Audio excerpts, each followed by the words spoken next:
Bulletin update చూస్తే ఖమ్మం జిల్లాలో వరద ప్రభావ ప్రాంతాల్లో సీఎం రేవంత్ రెడ్డి పర్యటించారు. మున్నేరు వరద ప్రభావిత కాలనీలను పరిశీలించారు. బాధితులతో మాట్లాడారు. వరద నష్టంపై అధికారులను వివరాలు అడిగి తెలుసుకున్నారు. అనంతరం పంట నష్టంపై ఉన్నతాధికారులతో సమీక్ష నిర్వహించారు.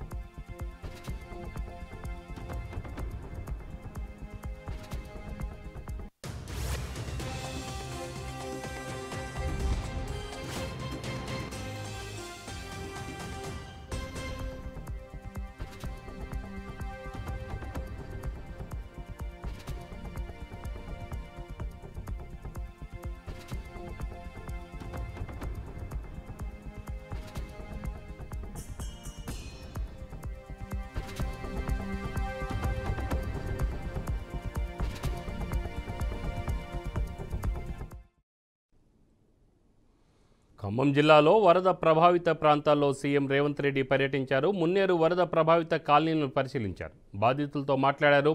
వరద నష్టంపై అధికారులను వివరాలు అడిగి తెలుసుకున్నారు. అనంతరం పంట నష్టంపై ఉన్నతాధికారులతో సమీక్ష నిర్వహించారు. ఇక ఇదే విషయంపై ఖమ్మం నుంచి మా ప్రతినిధి శ్రీధర్ ఫోన్ లైన్లో అందిస్తారు. శ్రీధర్, అక్కడ ముఖ్యమంత్రి పర్యటించారు కదా ఈరోజు, పరిస్థితి ఎలా ఉంది అక్కడ? రామారావు, ఇప్పుడు ప్రజెంట్ గా రేవంత్ రెడ్డి మన ఖమ్మం జిల్లా పర్యటనలో భాగంగా ముఖ్యంగా ఖమ్మం నగరానికి చేరుకున్నారు. మొట్టమొదటిసారిగా ఈ యొక్క రాజీవ్ గృహకల్ప ప్రాంతము, కరుణగిరి ప్రాంతాల్లో కూడా ఆ యొక్క చుట్టుపక్కల ప్రాంతాల మొత్తం కూడా పరిశీలించారు.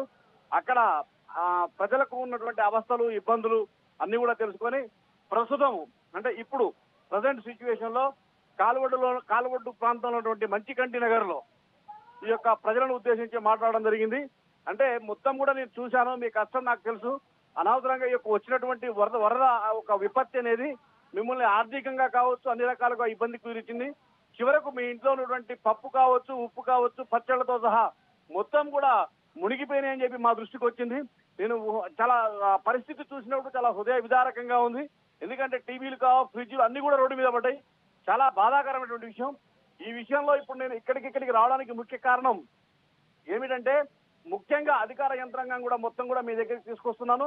మీ సమస్యలు పరిష్కరించడం కోసం అని చెప్పి ఉప ముఖ్యమంత్రి బట్టి గారు కావచ్చు, ఉన్నటువంటి మంత్రులు తుమ్మల మరియు పొంగులేటితో కూర్చొని అధికారులతో మాట్లాడి మీకు ఏమి ఇవ్వగలుగుతాం అనేది మేము ఆలోచించుకుని వెంటనే ఇవ్వడానికి అవకాశం ఉంటుంది.